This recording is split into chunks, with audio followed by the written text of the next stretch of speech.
Hello friends, आप देख रहे हैं मैं हिंदी गाइड यूट्यूब चैनल। आज क्लास 10 के बोर्ड एग्जाम के लिए इकोनॉमिक्स के चैप्टर 3 का इम्पॉर्टेंट ऑब्जेक्टिव क्वेश्चन लेके आए हैं, जिसमें चैप्टर 3 है मुद्रा और साख।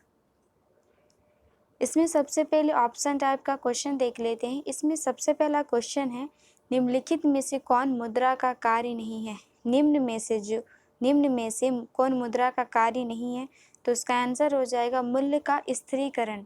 मूल्य का स्थिरीकरण जो है वो मुद्रा का कार्य नहीं है। क्वेश्चन नंबर 2, मुद्रा का आधुनिक रूप है। मुद्रा का आधुनिक रूप क्या है, तो इसका आंसर हो जाएगा उपयुक्त सभी। चेक, क्रेडिट कार्ड, कागजी मुद्रा, ये सभी मुद्रा का आधुनिक रूप है। क्वेश्चन नंबर 3, सॉफ्ट करेंसी से क्या तात्पर्य है। सॉफ्ट करेंसी से क्या तात्पर्य है। करेंसी का मतलब होता है सिक्का। इसका आंसर हो जाएगा वो मुद्रा जिसकी आपूर्ति मांग की अपेक्षा अधिक हो। सॉफ्ट करेंसी का मतलब है वो मुद्रा जिसकी आपूर्ति मांग की अपेक्षा अधिक हो।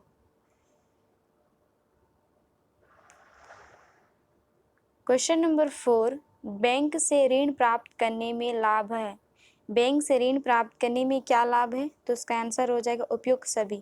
लंबी अवधि हेतु ऋण की प्राप्ति, शोषण का भय नहीं, कम ब्याज दर पर ऋण की प्राप्ति ये सभी बैंक से ऋण प्राप्त करने पर लाभ मिलता है। क्वेश्चन नंबर 5, मुद्रा का महत्व है। मुद्रा का क्या महत्व है, तो इसका आंसर है उपयुक्त सभी। उत्पादन एवं उपभोग में सुविधा, विनिमय का माध्यम का कार्य करना, वस्तु विनिमय प्रणाली की कठिनाइयां दूर करना, ये सभी मुद्रा के महत्व हैं। क्वेश्चन नंबर 6, ऋण की शर्तों में सम्मिलित है। ऋण की शर्तों में सम्मिलित है, इसका आंसर हो जाएगा उपयुक्त सभी। आवश्यक कागजात, समर्थक ऋणधार, ब्याज दर का निर्धारण, ये सभी ऋण की शर्तों में सम्मिलित होते हैं। क्वेश्चन नंबर 7, भारतीय रिजर्व बैंक है।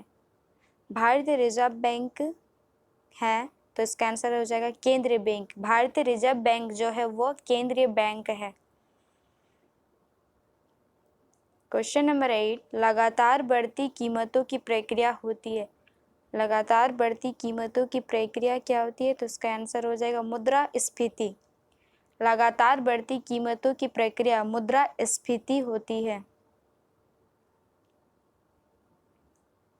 क्वेश्चन नंबर 9, हवाला क्या है, तो इसका आंसर हो जाएगा विदेशी मुद्रा विनिमय का अवैध कारोबार। हवाला जो है वो विदेशी मुद्रा विनिमय का अवैध कारोबार होता है। क्वेश्चन नंबर 10, भारत में मुद्रा जारी करने का कार्य करती है। भारत में मुद्रा जारी करने का कार्य कौन करता है, तो इसका आंसर हो जाएगा भारतीय रिजर्व बैंक। भारत में मुद्रा जारी करने का कार्य भारतीय रिजर्व बैंक करता है। क्वेश्चन नंबर 11, निम्न में से कौन सा ऋण की शर्तों में सम्मिलित नहीं होता है। निम्न में से कौन ऋण की शर्तों में सम्मिलित नहीं होता है, तो इसका आंसर हो जाएगा देश की आर्थिक स्थिति। देश की आर्थिक स्थिति ऋण की शर्तों में सम्मिलित नहीं होता है। क्वेश्चन नंबर 12, मुद्रास्फीति में बाजार की वस्तुएं तो इसका आंसर हो जाएगा महंगी हो जाती है। मुद्रास्फीति में बाजार की जो वस्तुएं होती वो महंगी हो जाती है। क्वेश्चन नंबर 13, मुद्रास्फीति को इनमें से किसके द्वारा रोका जा सकता है। मुद्रास्फीति जो है उसको किसके द्वारा रोका जा सकता है, तो उसका आंसर हो जाएगा उपयुक्त सभी। बचत का बजट, प्रत्यक्ष कराधान में वृद्धि, सरकारी व्यय में कटौती, इन सब से मुद्रास्फीति को रोका जा सकता है। क्वेश्चन नंबर 14, किस वर्ष से भारतीय रुपए का 2 चरणों में अवमूल्यन किया गया।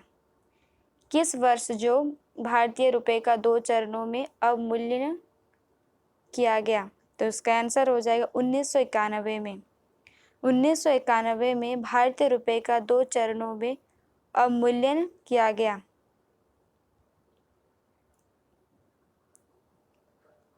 क्वेश्चन नंबर 15, भारत में केंद्र बैंक के सभी कार्यों को कौन सा बैंक संपादित करता है?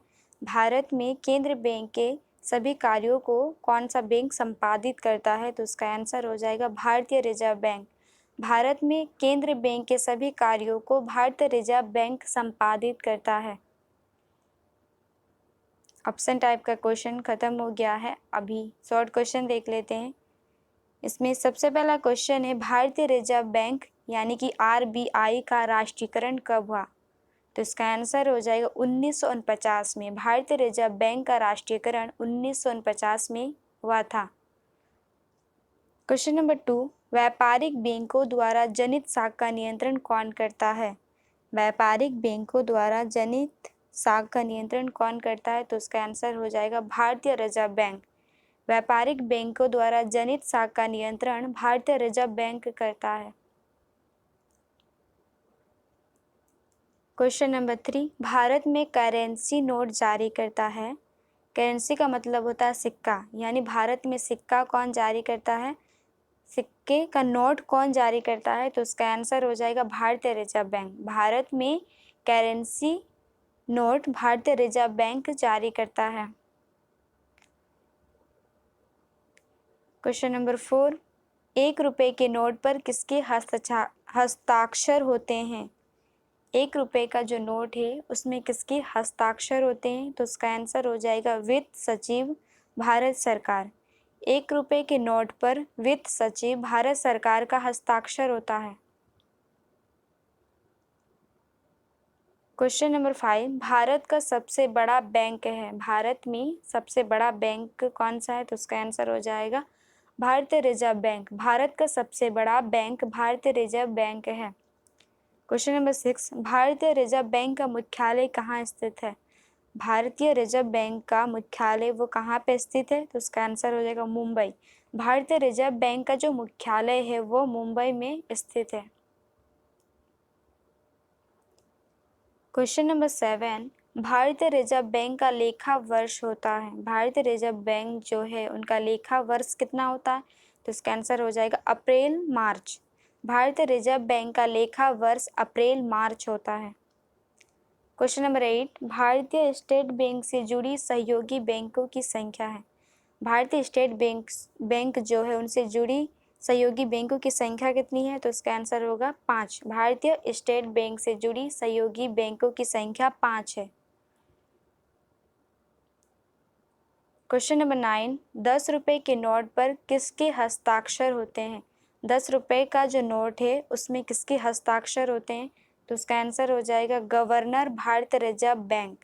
10 रुपये के नोट पर गवर्नर, भारतीय रिजर्व बैंक का हस्ताक्षर होता है। Question number 10, bank note press कहाँ स्थित है? तो उसका आंसर हो जाएगा देवास। देवास में बैंक नोट प्रेस स्थित है।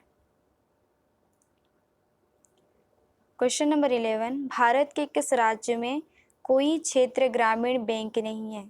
भारत के किस राज्य में कोई भी क्षेत्रीय ग्रामीण बैंक नहीं है? तो उसका आंसर हो जाएगा सिक्किम और गोवा। सिक्किम और गोवा में कोई क्षेत्रीय ग्रामीण बैंक नहीं है। क्वेश्चन नंबर 12, वह कौन सा बैंक है जिसने कृषकों के पास आसानी से पहुंचने के लिए किसान क्लब बनाए हैं? वह कौन सा बैंक है जो कृषकों के पास आसानी से पहुंचने के लिए किसान क्लब बनाए हैं? तो उसका आंसर हो जाएगा क्षेत्रीय ग्रामीण बैंक। क्षेत्रीय ग्रामीण बैंक जो है वो कृषकों के पास आसानी से पहुंचने के लिए क्लब है। आज का वीडियो यहीं पे समाप्त होता है।